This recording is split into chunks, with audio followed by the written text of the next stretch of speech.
Hello and welcome to another timeless video, MTG Arena's most degenerate format, and today we're trying out this mono-red prison deck that's going to try to lock the opponent out of the game as quickly as possible using these various Blood Moon effects. We've got 3 copies of the Blood Moon enchantment, as well as 4 copies of Magus of the Moon, saying non-basic lands are mountains. And in a format where most mana bases are made up of fetch lands, shock lands, strip mines, and ancient tombs, that means they now all turn into just mountains tapping for red. And that also means that most of the opponent's colored spells are now uncastable, since there's not a ton of basic lands floating around. And then we also have the Chalice of the Void, which we can potentially play for X equals 0 to prevent the opponent from resolving any free spells, such as maybe their own copies of Chrome Mox, which would otherwise maybe be a way for them to fix their colors, to still cast some of their colored spells. So that's how we can potentially lock the opponent out very quickly. Since this deck also has a lot of fast mana, besides our own copies of Chrome Mox, which needs to imprint a red card to immediately make a red mana, we also have the full set of Ancient Tomb, which can make 2 colorless mana at the cost of 2 life. So Ancient Tomb plus Chrome Mox is how we can potentially play a turn 1 Blood Moon already, and then from now on Ancient Tomb also turns into a mountain and no longer deals us damage, so sometimes that actually turns into an upside. And then we also have 2 copies of Gemstone Caverns, which is effective if we're on the draw and have it in our opening hand. Then somewhat similar to Chrome Mox, we have to pitch a card from our hand, can also be another land this time or an artifact, and then it can also make colored mana, and more importantly starts on the battlefield, and that's another way we can potentially play a turn 1 Magus or Blood Moon. So those are kind of the prison elements. Chalice we can also potentially play for X equals 1 on turn 1, especially effective if we're on the play with an Ancient Tomb or a Chrome Mox, and then from now on any 1-drops will get countered. This is symmetrical of course, but we do not have any 1-drops ourselves. Some versions do like to include Ragavan as a powerful 1-drop. I decided not to include it this time. And then we also have, of course, the full set of Strip Mine, which can also potentially complement our mana denial strategy by destroying opposing basic lands that our opponent may be fetched up with their fetch land. Then first we can maybe Strip Mine them, and then afterwards still follow it up with a Blood Moon or Magus to shut them out. Those are kind of the prison elements. Then we also need some creature interaction to make sure we don't fall behind on board if our opponent's on more of a creature deck, and that's where Fury is incredibly useful, as we can potentially evoke it by simply exiling a red card from our hand to divide 4 damage however we choose. And then later for 5 mana we can also hardcast it to help take over the game. Especially powerful combined with Fable of the Mirror Breaker, which starts out by making a Goblin Shaman token, which when it attacks makes more treasures, so that's how we can also maybe ramp into Fury ahead of schedule. And then once we get the Reflection of Kiki-Jiki, we can also for 1 mana copy the Fury and once again trigger its Enters a Battlefield ability, so that can also decimate an opposing creature deck. And Fable is another 3-drop that we can potentially play early on in this deck, since if you take a look at the curve, it's basically a bunch of 3s, some 4s, and then Fury at 5 mana, which we can also play for free. And then some of our other 3-drops include Seasoned Pyromancer, another way to potentially cycle through our hands if we have some redundant Blood Moons or Magus of the Moon, or if we maybe draw Chalice or Chrome Mox later in the game and they're no longer useful, then we can discard them, maybe make some elemental tokens in the process, and dig towards our more relevant cards. And then Broadside Bombardiers is another relatively recent addition to Arena, but very powerful as a 2/2 with Menace and Haste, and with Boast, simply by attacking with the Bombardiers we can now enable it. We get to sacrifice another creature or artifact to deal 2 plus the sacrificed permanent's mana value to any target. So we can potentially sacrifice a treasure token from the Goblin Shaman, for instance, to be able to deal 2 damage. We can sacrifice a Chrome Mox even if we didn't imprint anything, or same with the Chalice of the Void. The tokens from Seasoned Pyromancer are great too, and we can sometimes sacrifice a real creature as well, such as maybe a redundant Magus of the Moon, and now we get to deal 5 damage with the Bombardier's ability, so it has a ton of reach and also offers additional removal. And then finally we also have the full set of Pyrogoyf as another card that is pretty nice at dealing with opposing creatures, but can also go face, unlike Fury, to potentially close out the game, and also incredibly synergistic with our Reflection of Kiki-Jiki, since it not only triggers its own Enter the Battlefield ability, but also by making another Goyf, we also trigger the existing Pyrogoyf's ability, so that can very quickly burn someone out. And the deck is also good at enabling the Pyrogoyf, since we have a lot of types going into the graveyard out thanks to Fable and Pyromancer discarding them. We've got creatures, enchantments, artifacts, lands, and even the one of Planeswalker that I've included to help grow the Paragoyf. Chandra also just very powerful if we can get it down early, can deal with opposing creatures, generate additional mana, or provide additional card advantage. And speaking of card advantage, we also have the full set of the One Ring, which can also help protect us for a turn, and then we can draw a ton of cards. At some point play an extra copy, and that can also kind of reset the burden counters so we don't lose too much life to it, and eventually take over. And then the mana base, as we mentioned, Ancient Tomb, Cavern, Strip Mine, couple mountains, and then we have both Sundering Eruption as well as Shadowskull Smashing that we're usually going to play as a land, sometimes at the cost of 3 life. Once we have a Blood Moon in play, these actually come into play untapped without having to pay any life, so that's important to note. Sometimes we'll use the Shadowskull Smashing as removal, but these are also red cards that we can potentially pitch to either Chrome Mox or Fury, so that's why these are also important to have access to, so we have kind of these more consistent and explosive opening hands. So yeah, that's our deck. Now let's jump into some games and see how the deck does. Okay, we're on the play. We have a turn 1 Blood Moon, or Magus of the Moon, facing a Lurrus deck, so most likely some sort of energy deck, in which case Magus is a lot more vulnerable. So, yeah, I'll keep. And then pitch Magus, play Blood Moon, and then next turn I can play Bombardiers. Opponent with their Mountain Polluted Delta. Hit for 2.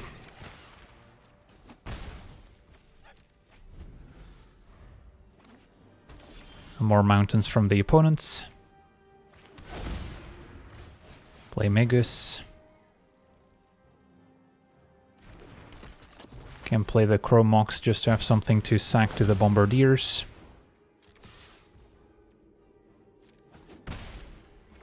Could do that now. Doesn't seem like our opponent's necessarily going to present any creatures anytime soon.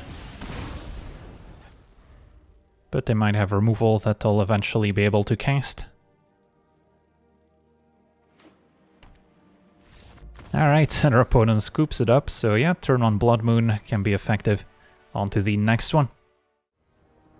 Okay, we're on the play with what looks like a turn 2 Blood Moon. And then we've got Fable, Fury as interaction in case we fall behind. Yeah, it's alright. Do I Chrome Mox turn 1 to play around a discard spell? Maybe I should. Pitching one of the 2 Fables, I imagine.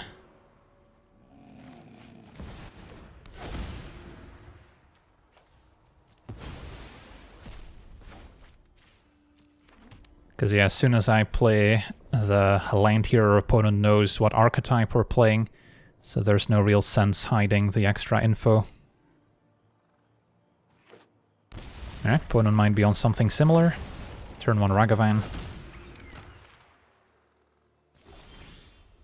Now a Gemstone. So I could start with Fable, since Blood Moon clearly isn't going to do much for me. Hope they can't remove the Shaman token. And hang on to the Fury. Could also take the hit from Ragavan. And hope that they can't abuse it. Opponent has a Strip Mine.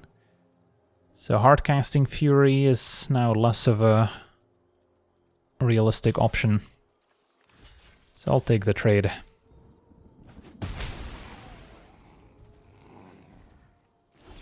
Opponent not using the Strip Mine yet.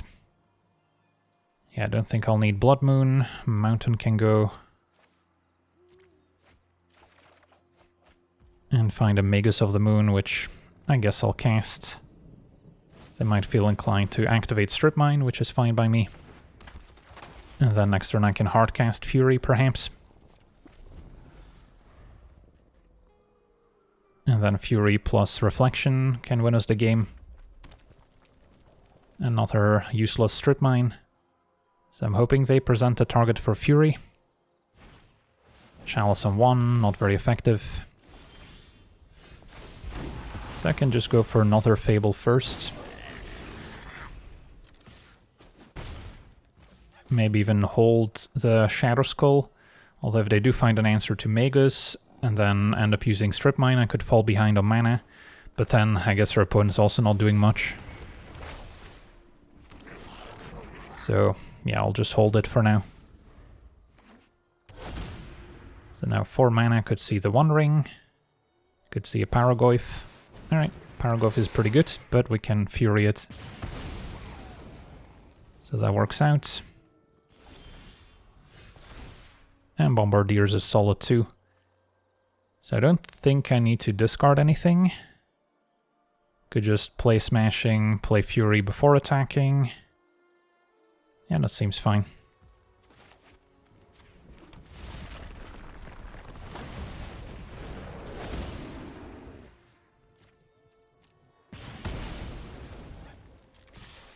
Because yeah, if they went back-to-back Paragoyf, I could have been in trouble once they start doubling up on those triggers.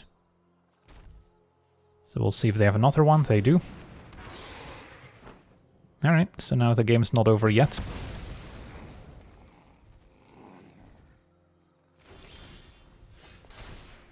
But I could play Bombardiers, and then maybe I consider sacking the Magus of the Moon to take out Paragoyf. And then I can still play another Fable as well. Yeah, that seems fine.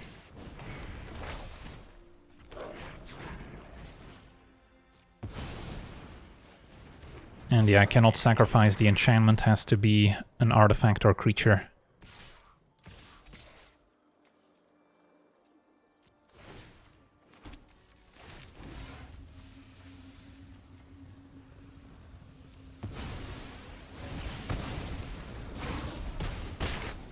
So Strip Mine is back online. So now our opponent needs pretty much their own Fury to catch back up. It's going to be Paragoyf number 3. So yeah, they had a lot of those. That was their game plan. Chalice I can discard. Did growth a Paragoyf, but at this point we're probably just going to go wide. I can activate Reflection, attack, opponent takes 4, down to 3. Next turn I also have the Reflection copy Reflection line available. Yeah, that seems worth it. As opposed to maybe end of turn activate Reflection to set up a bigger attack.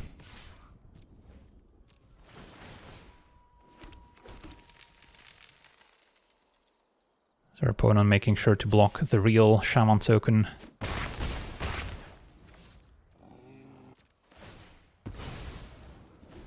Alright, if they have Paragoyf number 4, I could still easily lose. They do not have double red to cast Fury, at least. The One Ring will keep them alive a bit longer.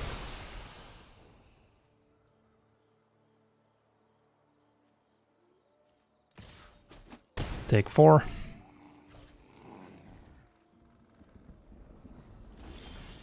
And a Chromox. So our last couple draws have not been super exciting. No real point in making extra treasure, we have enough of them. So the plan now is to maybe use Reflection to copy Reflection and kind of go wide to close out the game. For every 1 mana I have, I can make a 2/2 that will persist through my next turn. So they need to start stringing together One Rings pretty much, or have some removal. Chalice on 0 is acceptable. Bombardiers is a good one, since they can sack the Chalice to the Bombardiers.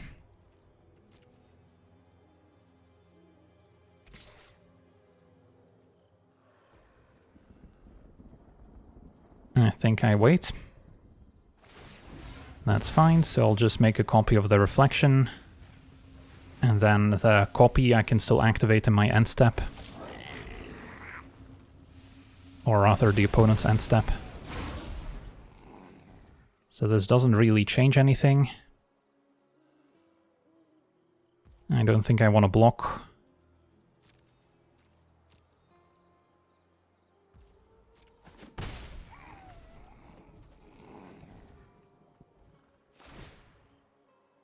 So we're in the end step, goes away, and now we make some more copies.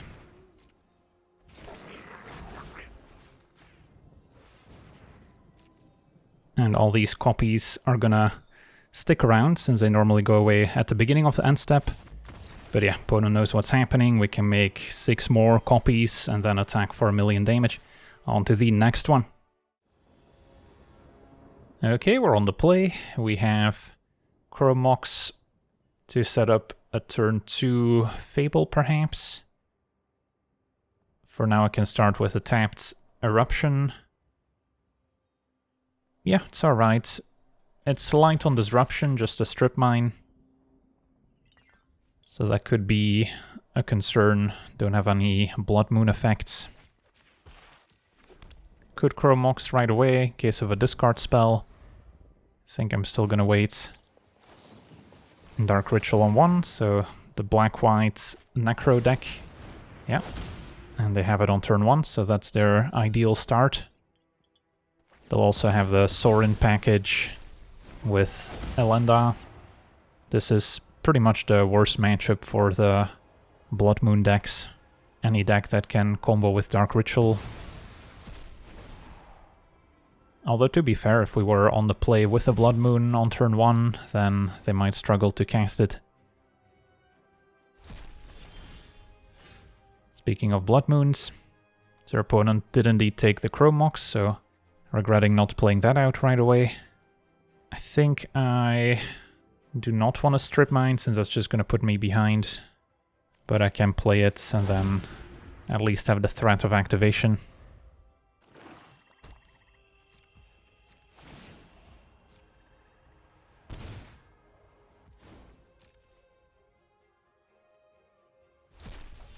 Opponent does have a basic Swamp, although we drew another Strip Mine. Yeah, things are getting interesting.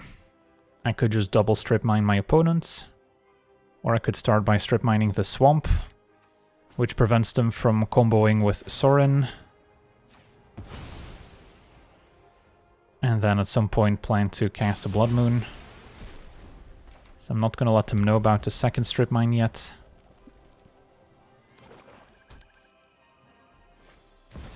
Another Grief. Can now maybe take the Blood Moon. Don't exactly know how many swamps they have compared to non-basics. Actually takes a Paragoyf. So judging by the fact that they didn't take Blood Moon, they're probably not too concerned.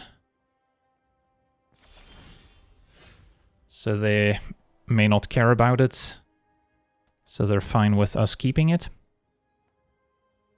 Or I could Strip Mine the Swamp first and then it might still have an impact. But I feel like I need to make something happen on the board. And either Fable or Pyromancer are fine here. Maybe go for Fable first, since that delays the decision on what to discard. And then with the extra mana, it can maybe allow me to play Blood Moon and Strip Mine next turn. But we might also see them play a March to deal a bunch of damage to the Shaman, which is what they're doing here. Go down to 1, so they have more black cards they can pitch to take out the Shaman. And then they'll have more life to draw more cards. So then I think I'm discarding Blood Moon Pyromancer, hoping to draw a land so I can Strip Mine the Swamp and still Blood Moon. And hope that takes them off black mana, although given how many cards they've just drawn, that seems unlikely. So I'm expecting the Black March here before they have to discard to hand size. Yep, X equals 20. So they're back to 21 life. Drew Paragoyf. Gonna stick to the plan. Did not draw the land, unfortunately. So, yeah, if our opponent has Sorin plus Elenda, they can set that up. If I Strip Mine a land, they probably still have another mana source available. So I don't think that's going to stop them. So then I think I just go for another Fable here. And then maybe if they go low enough, we can burn them out with Paragoyf getting copied by Reflection of Kiki-Jiki. Opponent's gonna reanimate my Pyrogoyf.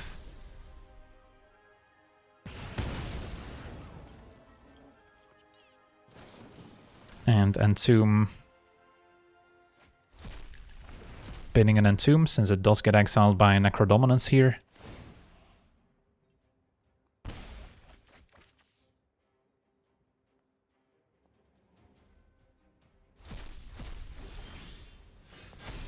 Okay.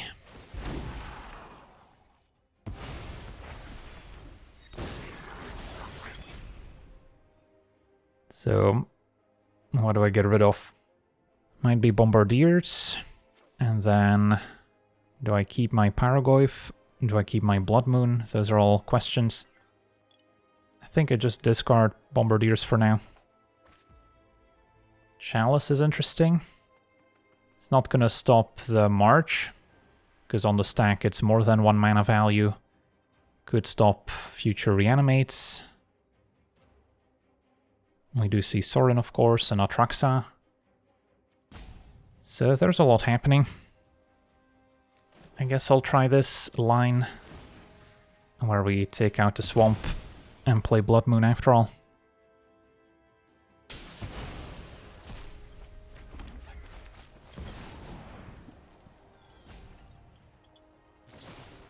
Another march for 6, pitching 3 cards. And then no need to Chalice on 0, even though they might have Chrome Mox to fix their colors. I guess I'll consider playing it now. Say they must have a couple more swamps, because they also got rid of some earlier. I guess those are the ones we destroyed actually. So maybe they don't have a ton of swamps. And then Chalice to stop the remaining Chrome Moxes seems worth it. So now I might actually bait them into keeping a Chrome Mox when we can Chalice. Never mind, our opponent ditched at least a Chrome Mox. But yeah, this sort of works out. Can Chalice on 0.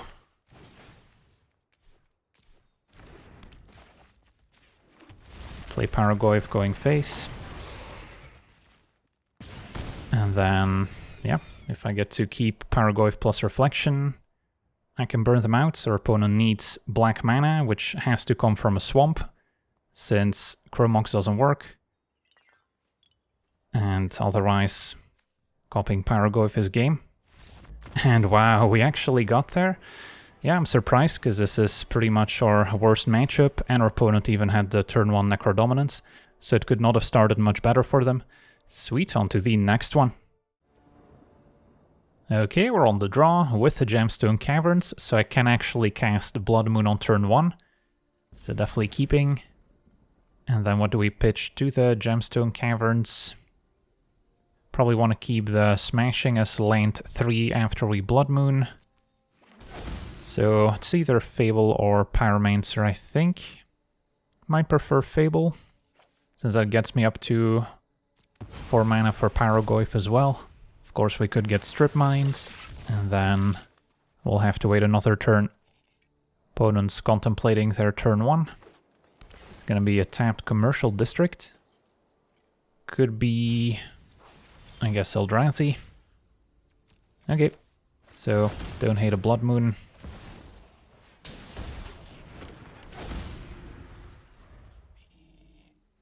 Although they might have some Signets or other ramp artifacts to help them out. In fact, a Snow-Covered Forest, so opponent can still cast their green spells. And a Green Suns for 1 might get a mana creature. Kami can put a land in play. Okay, so we're not slowing them down too much so far. I get to play Fable.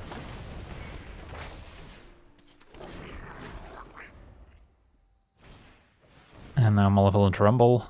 Field of the Dead. Alright, so our opponent's going big. Probably a Natural Order deck. Trying to sack the Kami to get who knows what else. Probably Primeval Titan. At least Blood Moon shuts down Field of the Dead. They could still have maybe a Boseiju to blow it up. For now, I might want to fill the graveyards with extra types for Pyrogoyf. We have sorcery, instant, land. Could add artifact and enchantments. And then for now attack. Play Pyrogoyf going face might be okay. Or we can take out the spawn to shut them off colorless mana, which could also matter.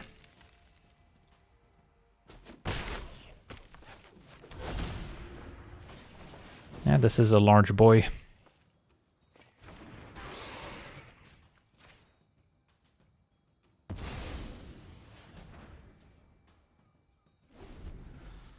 And then once we get a reflection of Kiki Jiki and can start copying Pyrogoyf, that's where things really get out of hand.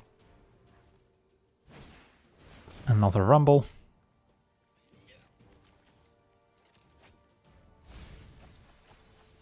So no One Ring this turn. They don't have double green if they are sitting on natural order at least. And yeah, now I can cast Fury and clear a path for an attack. So that seems worth it. And our opponent scoops it up, yeah, clear their 2 creatures, attack for 9, and then next turn copying Pyrogoyf is game. On to the next one. Okay, we're on the draw. This is a turn 1 Chalice, turn 2 Bombardiers. Hope to set up a turn 3 Chandra. In the meantime, Fury to deal with creatures. Yeah, I'll try it.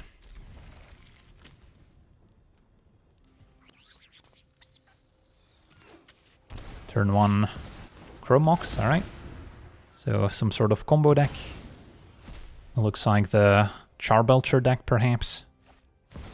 Double Chromox, do they have the turn 1 win? They could very well have.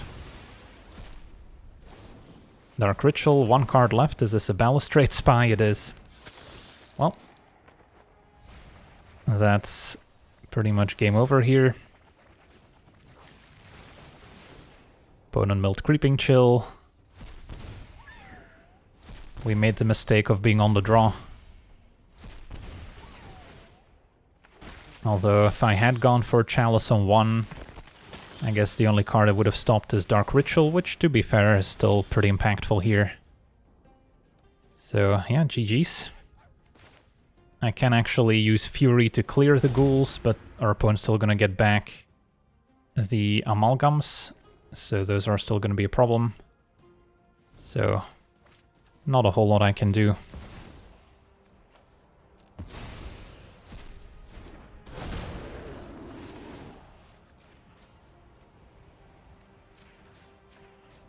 I guess they had to pitch a ghoul, so there's only 3 in play.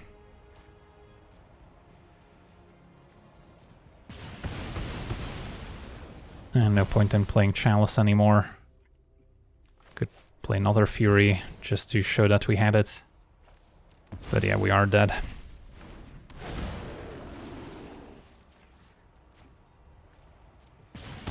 Opponent revealed Progenitus, so that's how they avoid milling themselves out completely.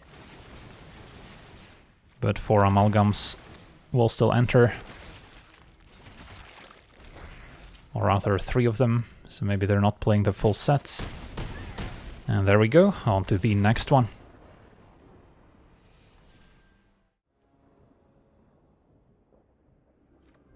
Okay, we're on the draw with a promising hand, since we get to start with the Gemstone Caverns. So then turn 1, I could even cast a 4-drop, but more realistically probably start with one of our 3s. What to pitch to the caverns is now the question. It could be Chromox, because I'm not really gonna need it thanks to the caverns. And then Pyromancer and Fable are both good at fueling the Bombardiers. Yeah, I'll try it. If we get strip mined, that's where having the Mox would be useful, and yeah. Opponent has the strip mine on turn 1, we'll see if they use it. Chromox on Trophy, and yeah, strip mine on Caverns, so yeah, regretting pitching the Mox now. Opponent Swamp Cycles, so maybe next turn they can reanimate the Troll. Well, never punished. That's what we were hoping for. So opponent on kind of a Golgari mid-range Reanimator deck. I think I still like Fable into maybe a Bombardiers. Although we can expect more land destruction. So yeah, Fable is definitely the card I want to get online as soon as possible, since that can generate additional mana. But we'll see next turn if we want to discard anything.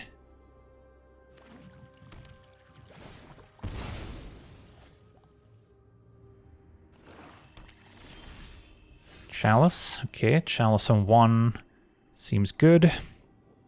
Do I want to ditch anything else? Not necessarily. I think I just stay put. See if we get to attack. And then I'll still start with the Chalice.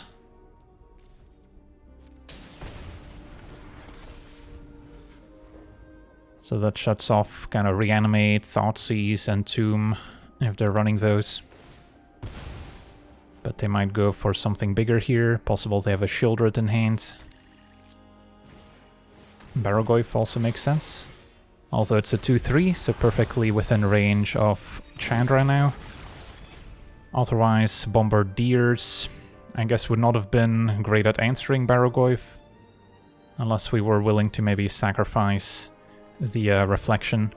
But yeah, now Chandra seems like a pretty straightforward answer.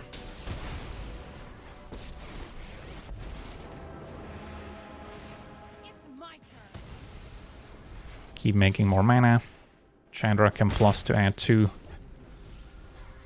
And now we've got plenty of things we can sack to a Bombardiers if needed.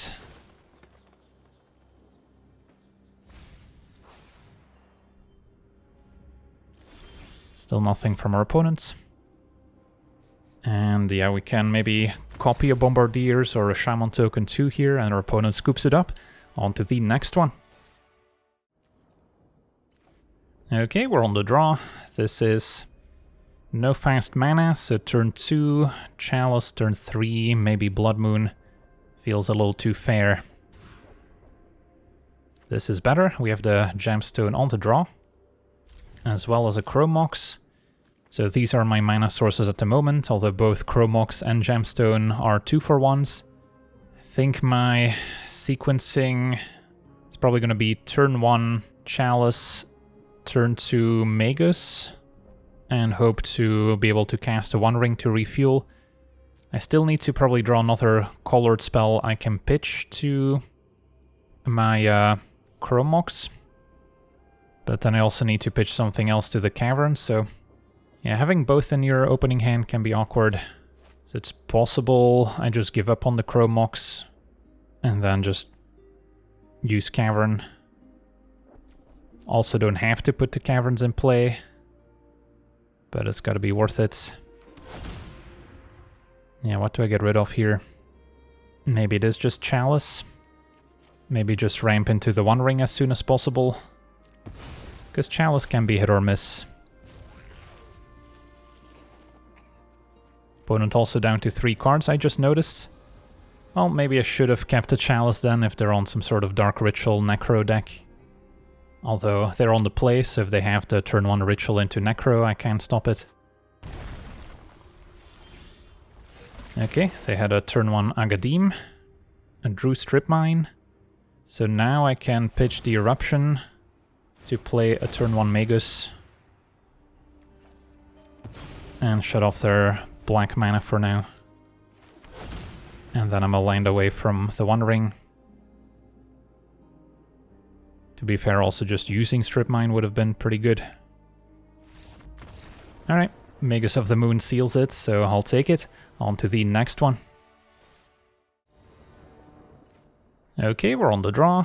This is a turn 2 Blood Moon, or Magus of the Moon, not quite as effective as playing a turn 1.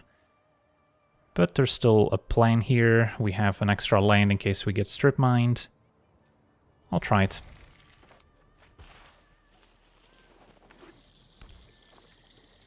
So we'll see if they fetch a basic. Once we show them something like a Sundering Eruption, they're more likely to want to get their basic lands to play around Blood Moon. But then again, this is also strip mine format, so basics aren't always safe. And now Chalice. Could Chalice on 1 using Ancient Tomb, which I don't hate. Or we could Chalice on 0, play a tap land. Let's go for Chalice on 1. They might think we're an Eldrazi deck, so they don't know for a fact that we're on Blood Moon. And our opponent got a non-basic. Now they could strip mine my Ancient Tomb. And then we're a couple turns off casting any spells.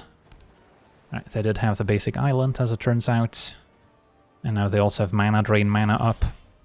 So whatever 3-drop I cast is unlikely to resolve.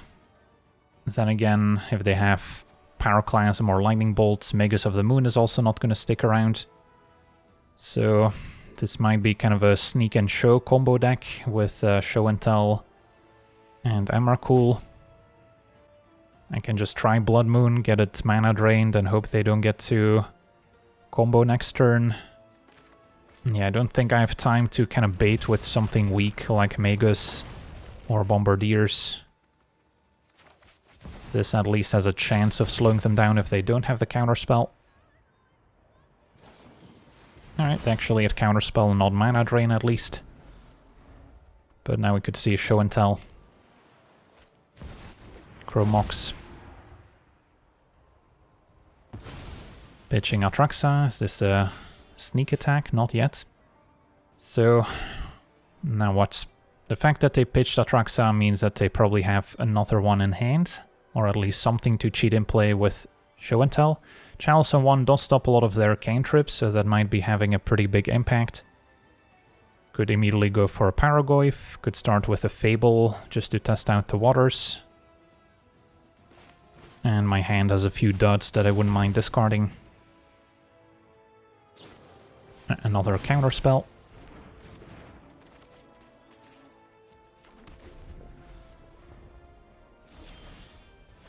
Alright, let's try Paragoyf now.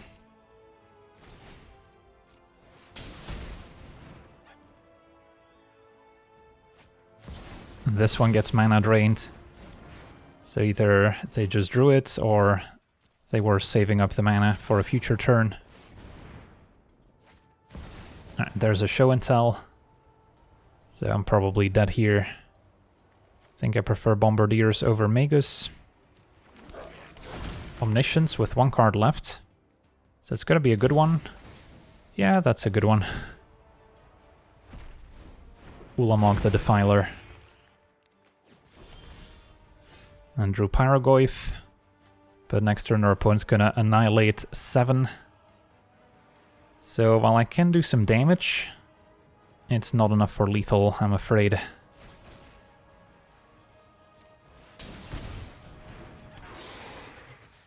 Can deal 5 upstairs, attack. And then even chuck a Paragoyf for another 6 damage here.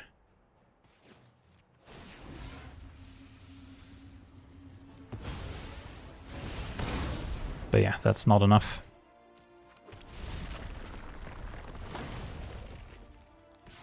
Could have technically survived another turn if I sack everything and chump with a Paragoyf, but that's also not a winning game. On to the next one. Okay, we're on the play with Strip Mine, Chromox. So no Ancient Tomb. This hand would have been pretty great on the draw potentially with the Gemstone. On the play we still have a turn 2 Magus of the Moon and Fable, so still gonna keep. So I don't need to show them the Strip Mine if I don't intend to use it. Can just start with tapped Eruption. Question is whether or not I play the Chromox and what to pitch to it. Since I don't know what deck my opponent is playing, I mean I could also pitch the Eruption and just play the Caverns. The only problem is if something bad happens to the Chromox, I'm not gonna have red mana. But maybe that's better. Just to keep my other red spells. And then I suppose I could play the Strip Mine. If they Strip Mine me, maybe I would have rather had a Gemstone Caverns in play. Stomping Ground, Heartfire Hero, okay. So that's what we're doing. Some sort of red pump spell deck. Take my draw. And then Magus is not going to be super effective. Fury, on the other hand, is going to be very good, so I can maybe ramp into it with a Fable. So let me start there. So maybe next turn I can just hardcast it as opposed to just evoking it now just for a Heartfire Hero. But this could certainly do some damage. Just having the Strip Mine in play also makes people do weird things with their mana. So they are playing blue as well. Incubation. Find Sellsword, so that's the eventual combo. Sack Heartfire Hero after pumping it up a bunch. And no attacks. And now Ancient Tomb's huge. So Caverns can go. I'm not loving the Magus when most of their spells are also going to be red.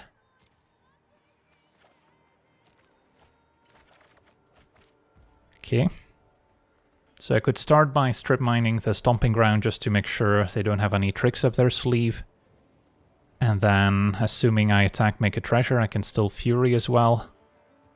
Yeah, that seems worth it. Even if I do have to maybe chump attack with the Shaman, it may be worth it. Opponent had the Titan Strength.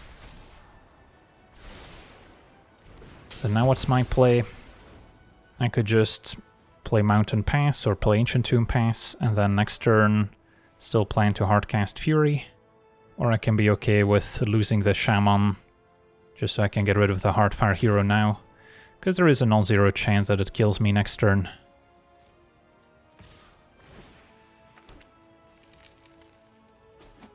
Alright, opponent just took it, so that's even better. Maybe afraid of a burn spell. I guess if they did block, I could have maybe finished it off with a Shadow Skull Smashing as well. But yeah, now our opponent's pretty far behind. I still have a removal spell in hand.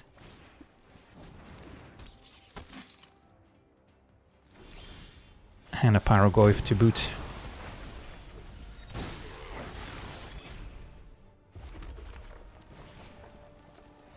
We'll start here, make sure Heartfire Hero is dead. And then I can attack. Yeah, I have to imagine the opponent's also playing with a red ley line that they're hoping to have in their opening hand to copy some of those pump spells. Could still die to maybe a hasty slick shot. I see Nadu is why they're splashing blue and green. But yeah, Reflection, copy, Pyrogoyf is a pretty sick combo since you get immediately 2 Pyrogoyf triggers. And that can finish them off. But I'm glad we got to see Nadu to at least figure out what they were up to. On to the next one. Okay, we're on the play. So what are we capable of? Turn 1 Magus. Yeah, that seems good. Could also go for Chalice on 0 afterwards to prevent opposing Chrome Moxes from fixing the opponent's mana. Yeah, that seems worthwhile. So, Chrome Mox does not seem like they have any free counter spells either. Play Magus. Could wait to Chalice on 1. This is kind of the question now. I think I Chalice on 0. Just have a gut feeling. Now my hand doesn't do much, but our opponent doesn't know that, and they may be unable to cast their spells as our opponent packs it in. Well, that's how you get some free wins in Timeless. While this deck doesn't technically win the game on turn 1, sometimes we still win the game on turn 1 just by shutting the opponent down. So yeah, this mono-red prison deck is definitely one of the more popular archetypes in Timeless, especially when it comes to best of 3. Still sees some amount of play in best of 1, as we played a mirror match as well. So yeah, the deck is all about having some early disruption in the form of Strip Mine or Chalice or Blood Moon, and then containing creatures with cards like Fury and Pyrogoyf, and eventually taking over. So yeah, that's going to do it for today's gameplay. Want to thank you for watching, hope you enjoyed. And as always, have a nice day.